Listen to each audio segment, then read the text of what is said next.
If you want to quickly add someone as a contact in Telegram using a QR code, this tutorial will walk you through the exact steps. It's a simple and fast way to share your Telegram profile without typing usernames manually, and it works great if you want to connect with someone in just a few seconds. If this video helps you out, make sure to hit the like button and subscribe for more quick software tutorials like this. Alright, let's jump right in. First, open Telegram on your device and make sure you're signed in to the account you want to share. Once you're inside Telegram, look at the top left corner of the app and click the menu icon. This opens the main navigation panel where you can access your account settings and other options. From the menu, click on Settings. This is where Telegram keeps your profile details, privacy options, and account tools. When the settings page opens, look near your profile picture and username. You should see a QR code icon right next to your account info. Go ahead and click that QR code icon. As soon as you click it, Telegram will display your personal QR code on the screen.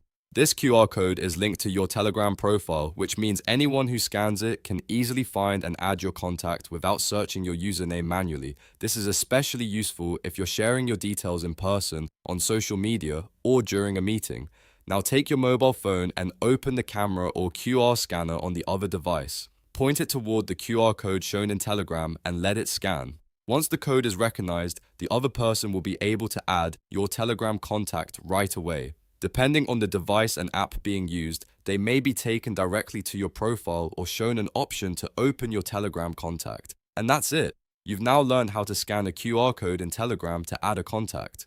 It's a very easy process once you know where to find the QR code inside the app, and it can save you a lot of time compared to manually searching usernames. If this tutorial helped, please give it a like, subscribe to the channel, and turn on notifications so you don't miss the next quick guide. Thanks for watching, and I'll see you in the next video.